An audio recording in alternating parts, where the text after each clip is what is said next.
प्रधानमंत्री नरेंद्र मोदी COP28 विश्व जलवायु कार्रवाई शिखर सम्मेलन में भाग लेने के लिए संयुक्त अरब अमीरात के लिए रवाना हुए। प्रधानमंत्री मोदी दुबई में 3 उच्च स्तरीय कार्यक्रमों में लेंगे हिस्सा।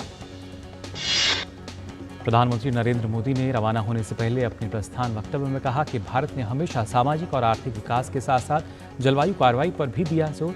उन्होंने साथ ही कहा, हमारी G20 अध्यक्षता के दौरान जलवायु हमारी प्राथमिकता में प्रमुख था।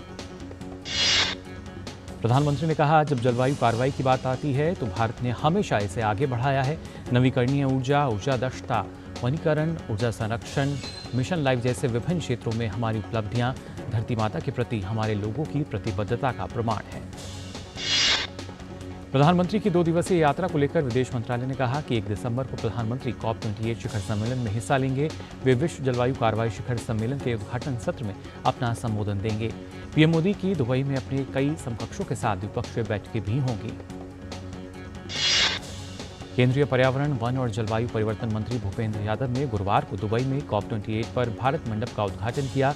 इस मंडप की थीम वसुधैव कुटुंबकम है, जो कि वैश्विक पर्यावरण के प्रति उत्तरदायित्व से संबंधित भारत की प्रतिबद्धता दर्शाती है। दुबई में भारत के वन, पर्यावरण और जलवायु परिवर्तन मंत्री भूपेंद्र यादव ने COP28 के अध्यक्ष डॉक्टर सुल्तान अल ज़ुबैर से मुलाकात की।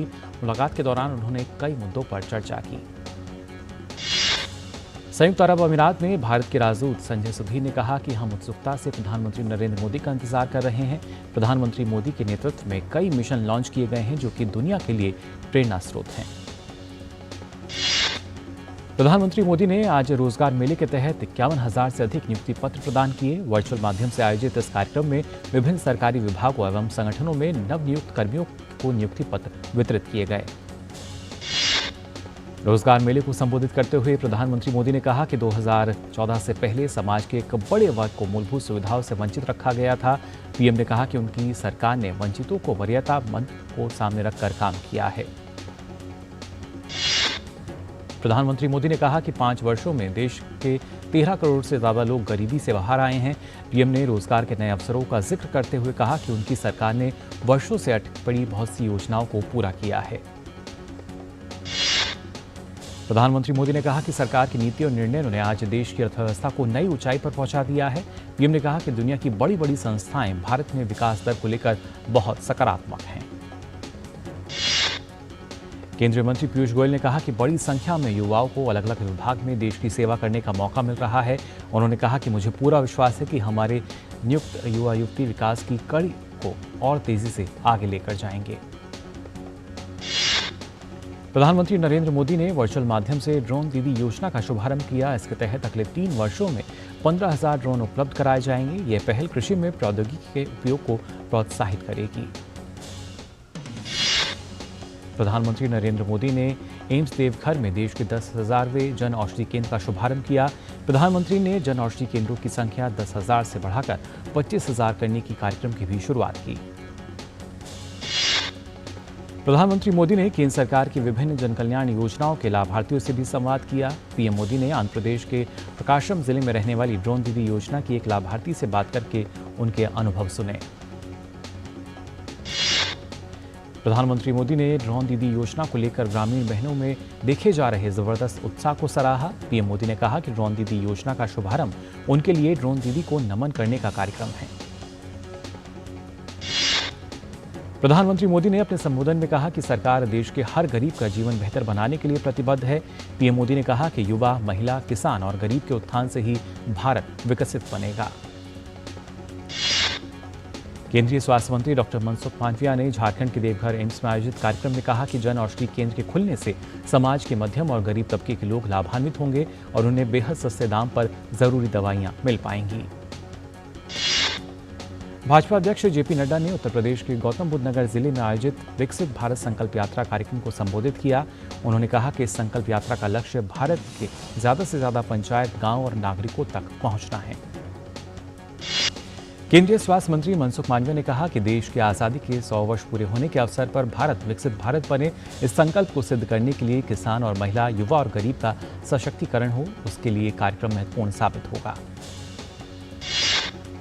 विकसित भारत संकल्प यात्रा के अवसर पर हिमाचल के ऊना में केंद्रीय मंत्री अनुराग सिंह ठाकुर ने कहा, हमारा लक्ष्य 2047 तक भारत को विकसित बनाने का है। उन्होंने कहा, विकसित भारत संकल्प यात्रा लोगों में नया विश्वास पैदा कर रही है।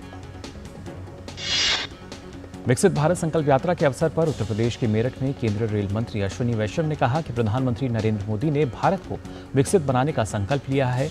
यह सभी को विकास के पथ पर साथ लेकर चलने का संकल्प है। केंद्रीय मंत्री हरदीप सिंह पुरी और रामेश्वर तेली तमिलनाडु के चेंगलपट्टू में विकसित भारत संकल्प यात्रा कार्यक्रम में शामिल हुए। फरीदाबाद के प्रथला विधानसभा के गांव फतेहपुर बिल्लौच में विकसित भारत संकल्प यात्रा की शुरुआत हुई। हरियाणा के मुख्यमंत्री मनोहर लाल खट्टर ने विकसित भारत संकल्प यात्रा की शुरुआत की। तेलंगाना विधानसभा चुनाव में 119 सीटों के लिए मतदान संपन्न हुआ। 64% से अधिक मतदान यहां दर्ज किया गया। केंद्रीय मंत्री और भाजपा प्रदेश अध्यक्ष जी किशन रेड्डी ने तेलंगाना विधानसभा चुनाव के लिए अंबरपेट के एक मतदान केंद्र में मतदान किया। इस मौके पर उन्होंने भाजपा की जीत का दावा किया। वहीं राज्य के मुख्यमंत्री के चंद्रशेखर राव ने मेरठ जिले के चिंतामल सिद्धिपेट में अपने मताधिकार का उपयोग किया। उन्होंने भी लगातार तीसरी बार सत्ता में आने की बात कही। वहीं AIMIM प्रमुख असदुद्दीन ओवैसी ने हैदराबाद में शास्त्रीपुरम के सेंट फेज हाई स्कूल में मतदान केंद्र पर अपना मतदान किया। हैदराबाद में अभिनेता निर्माता नागार्जुन और उनकी पत्नी अमला अक्विनी ने जुबानी हिल्स में सरकारी वर्किंग वुमन छात्रावास मतदान केंद्र में अपने मताधिकार का इस्तेमाल किया। भारत की अर्थव्यवस्था के लिए अच्छी खबर है। चालू वित्त वर्ष की जुलाई-सितंबर तिमाही में देश की आर्थिक वृद्धि दर 7.6% रही, जबकि एक साल पहले इसी तिमाही में यह 6.2% थी।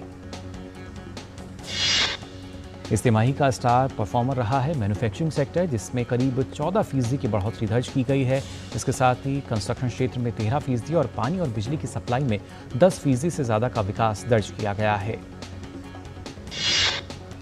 GDP के आंकड़ों पर मुख्य आर्थिक सलाहकार वी अनंत नागेश्वरन ने खुशी जाहिर करते हुए इसे भारतीय अर्थव्यवस्था की मजबूती का प्रमाण बताया। प्रधानमंत्री ने विकास दर में उल्लेखनीय वृद्धि को लेकर एक्स पर लिखा कि दूसरी तिमाही के लिए सकल घरेलू उत्पाद की विकास दर में वृद्धि वैश्विक स्तर पर कठिन समय के बावजूद भारतीय अर्थव्यवस्था के लचीलेपन और ताकत को दर्शाती है। G20 की भारत की अध्यक्षता का आज आखिरी दिन है। 1 दिसंबर 2023 से ब्राजील G20 की अध्यक्षता संभालने जा रहा है। प्रधानमंत्री नरेंद्र मोदी ने भारत की अध्यक्षता में आयोजित G20 को लेकर प्रमुख दैनिक समाचार पत्रों में लेख लिखा।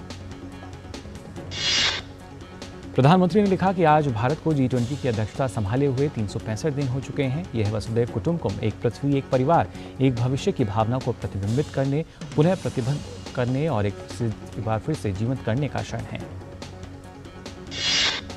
प्रधानमंत्री ने साथ ही लिखा कि जैसा कि हमने पिछले साल यह जिम्मेदारी ली थी, उस वक्त वैश्विक परिदृश्य बहुआयामी चुनौतियों से जूझ रहा था।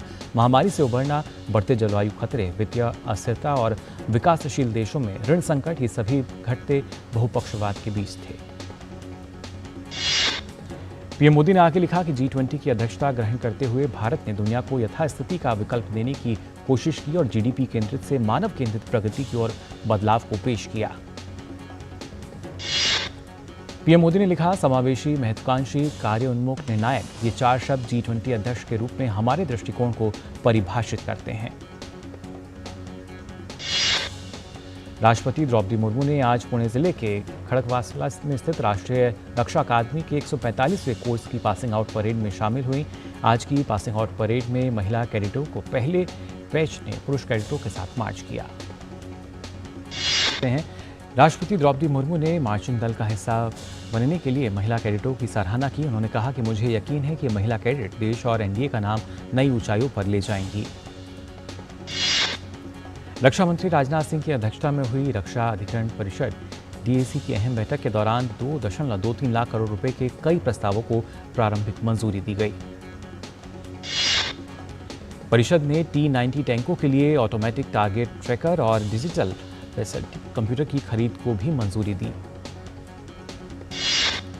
केंद्रीय गृह और सहकारिता मंत्री अमित शाह की अध्यक्षता में एक उच्च स्तरीय समिति ने जोशीमठ के लिए 1658.17 करोड़ रुपए की रिकवरी और पुनर्निर्माण योजना को मंजूरी दी।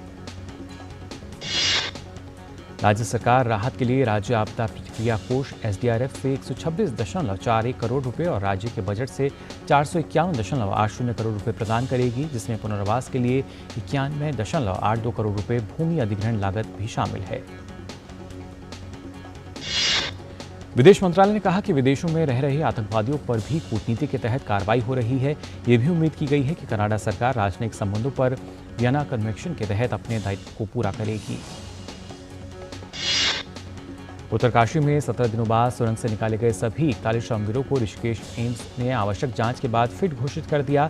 साथ ही इन सभी श्रमवीरों को सुरक्षा के बीच उनके राज्यों के लिए भेजा गया। रक्षा मंत्री राजनाथ सिंह ने 40वें तटरक्षक कमांडरों के सम्मेलन का उद्घाटन किया। रक्षा मंत्री ने भारतीय तटरक्षकों से देश की तटीय सुरक्षा और समुद्री क्षमताओं को मजबूत करने की दिशा में समर्पण और व्यावसायिकता के साथ काम करना जारी रखने का आह्वान किया। केंद्रीय शिक्षा मंत्री धर्मेंद्र प्रधान ने ओडिशा के NIT राउरकेला में 6 प्रमुख परियोजनाओं की आधारशिला रखी और केंद्रीय विद्यालय का उद्घाटन किया। बहुजन समाज पार्टी की राष्ट्रीय अध्यक्ष मायावती ने कहा कि लोकसभा आम चुनाव अकेले और अपने बलबूते पर लड़ने का उनका फैसला अटल है। सुप्रीम कोर्ट ने गुरुवार को केरल सरकार को एक बड़ा झटका देते हुए गोपीनाथ रविंद्रन को उनकी सेवानिवृत्ति के बाद कन्नूर विश्वविद्यालय के कुलपति के रूप में फिर से नियुक्त करने के फैसले को रद्द कर दिया है। केरल के राज्यपाल आरिफ मोहम्मद खान ने मुख्यमंत्री को घेरा। आरिफ मोहम्मद खान ने कहा कि उनके पास शिक्षा मंत्री नहीं आए थे, बल्कि मुख्यमंत्री के कार्यालय से कानूनी सलाहकार आए थे। सारा दबाव मुख्यमंत्री की ओर से था। उत्तर प्रदेश विधानसभा में पेश किए गए अनुपूरक बजट पर उत्तर प्रदेश के उप मुख्यमंत्री ब्रजेश पाठक ने कहा कि अनुपूरक बजट उत्तर प्रदेश के सर्वांगीण विकास के लिए है। विभिन्न परियोजनाएं हैं जिन्हें हम पूरा करेंगे। दिल्ली बीजेपी के नेताओं ने कथित दिल्ली जल बोर्ड घोटाले को लेकर आज जमकर प्रदर्शन किया। बीजेपी का आरोप है कि दिल्ली जल बोर्ड ने सीवरेज ट्रीटमेंट प्लांट्स के अपग्रेडेशन के लिए फर्जी टेंडर दिए। वायु प्रदूषण की स्थिति पर दिल्ली के पर्यावरण मंत्री गोपाल राय ने कहा, अब हवा की गति काफी धीमी हो गई है, जिसके चलते प्रदूषण के स्तर को बदलाव देखने को मिलेगा। गुजरात के मुख्यमंत्री भूपेंद्र पटेल के नेतृत्व में एक हाई लेवल डेलीगेशन ने जापान के कोबे में निचिकॉन कॉर्पोरेशन के प्रतिनिधियों के साथ बैठक की। गुजरात में मिथाइल अल्कोहल युक्त दूषित सिरप पीने से 5 लोगों की मौत का मामला सामने आया है। ज्ञानवापी मामले में स्टडी रिपोर्ट सबमिट करने के लिए ASI को 10 दिन का और समय दिया गया है। ASI ने रिपोर्ट सबमिट करने के लिए 21 दिन का समय मांगा था, लेकिन कोर्ट ने सुनवाई के बाद 10 दिन का ही समय दिया। भारतीय प्रतिस्पर्धा आयोग अर्थात CCI ने वोडाफोन में अपने शेयरधारिता को 14.6% से बढ़ाया है। RR केबल के कार्यालयों और कारखानों पर आयकर विभाग की तलाशी का असर कंपनी के शेयर पर भी दिखाई दिया। सोने चांदी के वायदा भाव में गुरुवार को गिरावट दर्ज की गई। सोने के वायदा भाव 62,700 रुपये और चांदी का वायदा भाव 77,000 रुपये दर्ज किया गया। BSE सेंसेक्स 86.53 अंक बढ़त के साथ 66,988 के स्तर पर बंद हुआ। वहीं निफ्टी 36.55 अंक की बढ़त के साथ 20,133 के स्तर पर बंद हुआ। नवंबर महीने में सेंसेक्स निफ्टी में करीब 5.5% की तेजी रही। शेयर बाजार के निवेशकों की संपत्ति में करीब 24 लाख करोड़ रुपए का इजाफा हुआ। फोर्ब्स ने Asia heroes of philanthropy list की 17वीं सूची जारी कर दी है। इस लिस्ट में इन्फोसिस के सह संस्थापक नंदन नीलेकणी, DLF के मानद चेयरमैन KP सिंह का नाम शामिल है।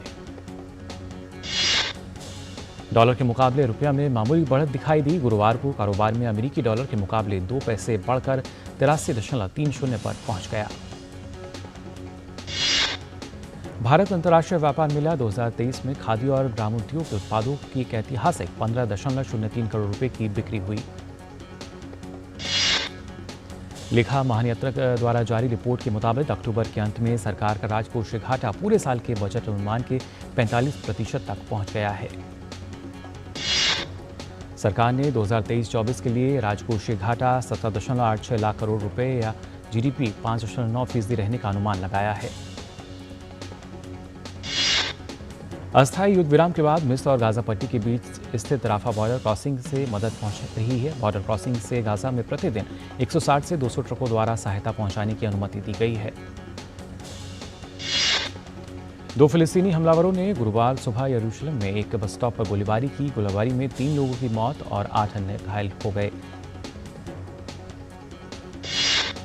इजराइल और हमास युद्धग्रस्त गाजा पट्टी में अस्थायी युद्धविराम को एक अतिरिक्त दिन के लिए बढ़ाने पर सहमत हुए हैं। गाजा में हमास द्वारा बंधक बनाए गए थाई नागरिकों का पहला समूह गुरुवार को थाईलैंड के हवाई अड्डे पर पहुंचा। इस दौरान रिहा हुए नागरिकों ने मारे गए थाई मजदूरों के लिए शोक भी रखा। रूसी सेना ने कुपियांस्क की दिशा में यूक्रेनी सेना के आक्रमण को विफल करने का दावा किया है। COP28 के अध्यक्ष सुल्तान अल जबर ने गुरुवार को संयुक्त राष्ट्र जलवायु शिखर सम्मेलन 2023 की शुरुआत की। अध्यक्ष ने सम्मेलन में शिरकत करने वाले देशों से वैश्विक जलवायु लक्ष्यों को पूरा करने के लिए नीतियों में सर्वसम्मति का आग्रह किया। स्कोप्स में आयोजित OSCE विदेश मंत्रियों के शिखर सम्मेलन में रूसी विदेश मंत्री लावरोव को विरोध का सामना करना पड़ा। सम्मेलन में लावरोव के संबोधन के दौरान कुछ प्रतिनिधि कमरे से बाहर चले गए। अमेरिका के विदेश मंत्री एंटनी ब्लिंकन ने गुरुवार को यरूशलेम में इजराइल के प्रधानमंत्री बेंजामिन नेतन्याहू से मुलाकात की। उत्तरी मैसेडोनिया में आयोजित OSCE शिखर सम्मेलन में हंगरी के विदेश मंत्री ने पूर्व और पश्चिम के बीच संवाद की कमी पर चिंता जताई। ब्रिटेन के राजा चार्ल्स ने दुबई में COP28 शिखर सम्मेलन से पहले गुयाना के राष्ट्रपति मोहम्मद इरफान अली और उपराष्ट्रपति भरत जगदेव से मुलाकात की। दक्षिण अफ्रीका दौरे के लिए भारतीय टीम की घोषणा कर दी गई है। रोहित शर्मा और विराट कोहली ने बोर्ड से अनुरोध किया कि वो T20 और वनडे में नहीं खेलेंगे। हालांकि टेस्ट टीम में रोहित और कोहली की वापसी होगी। T20 की कमान सूर्य कुमार यादव को सौंपी गई है। जडेजा और शुभमन गिल भी T20 टीम में उनकी वापसी हुई है। KL राहुल वनडे सीरीज के लिए उनको कमान दी गई है। टीम की रिंकू सिंह और साई सुदर्शन को वनडे टीम में शामिल किया गया है। वहीं संजू सैमसन की भी वनडे टीम में वापसी हुई है। भारत और ऑस्ट्रेलिया के बीच 5 मैचों की T20 सीरीज का चौथा मुकाबला कल रायपुर में खेला जाएगा। फिलहाल सीरीज में भारत ने 2-1 से बढ़त बना रखी है। सूर्य कुमार यादव के नेतृत्व में टीम इंडिया का इरादा चौथे T20 को जीतकर सीरीज अपने नाम करने का होगा। वहीं ऑस्ट्रेलिया की टीम सीरीज बराबर करने के इरादे से मैदान पर उतरेगी।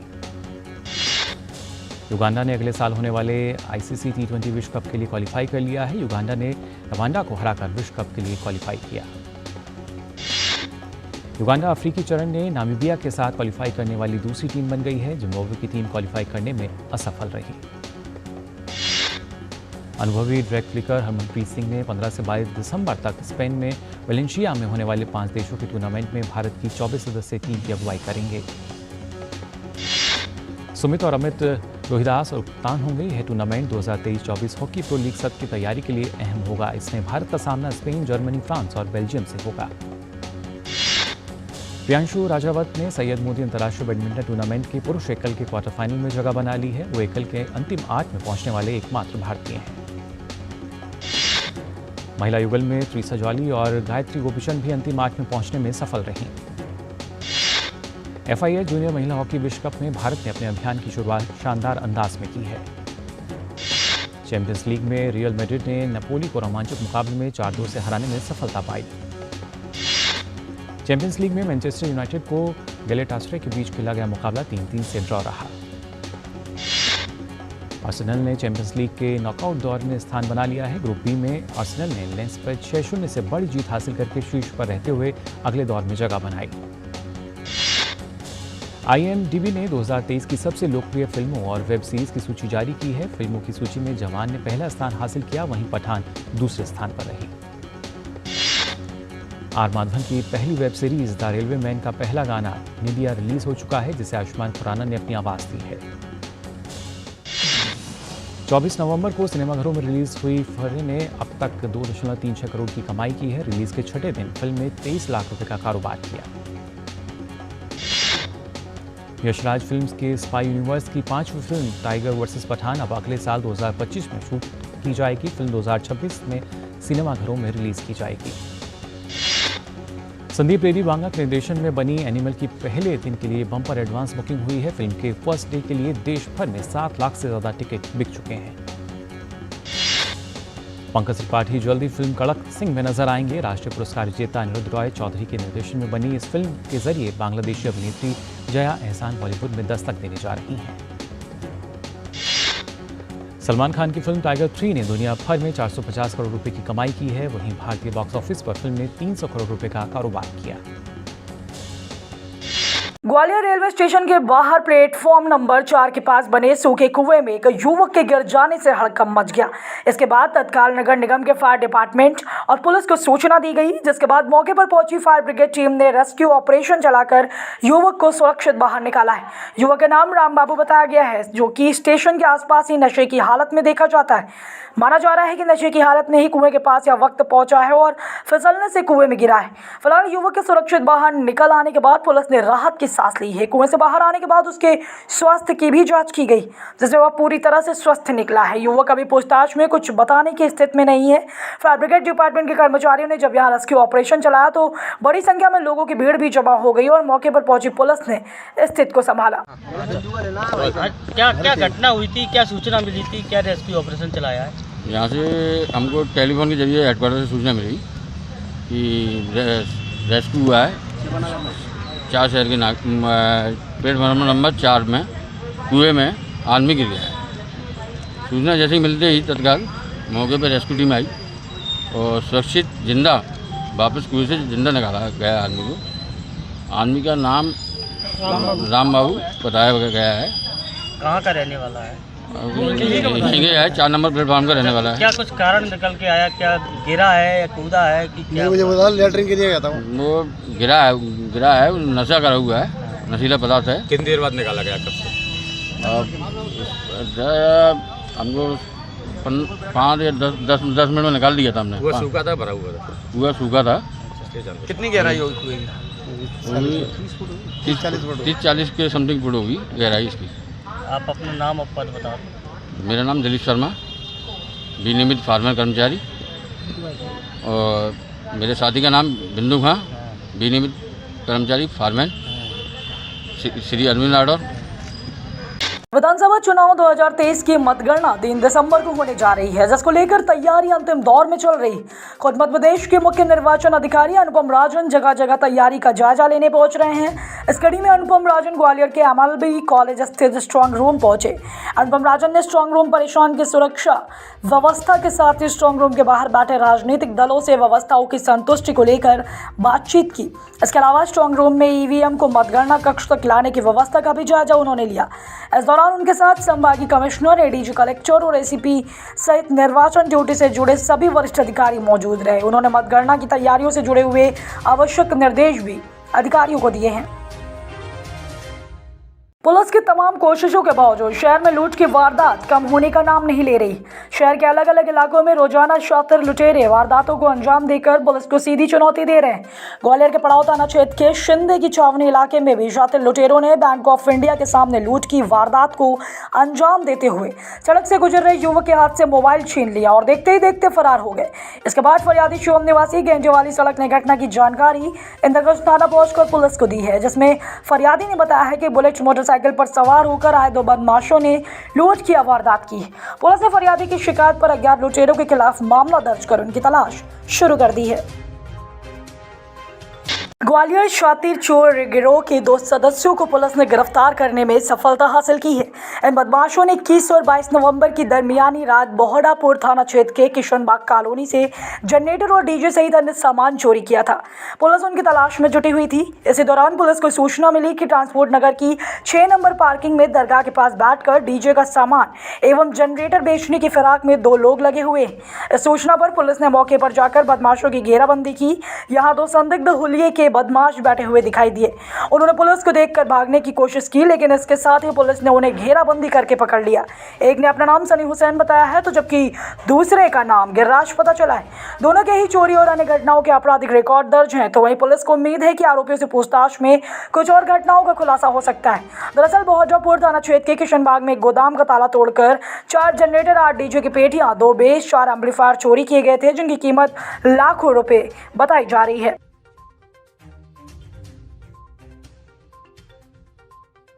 खबर ग्वालियर से है, जो अब बिजली विभाग और नगर निगम में छनी चल रही है। बता दें कि बिजली विभाग ने निगम के सीवर ट्रीटमेंट प्लांट का कनेक्शन काट दिया।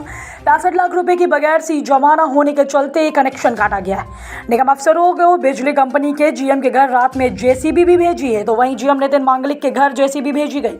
घर के बाहर अतिक्रमण बताकर जेसीबी तुड़ाई करने के लिए भेजी गई है। साथ ही सीवर ट्रीटमेंट प्लांट का बिजली कनेक्शन जोड़कर विवाद को खत्म कराया गया।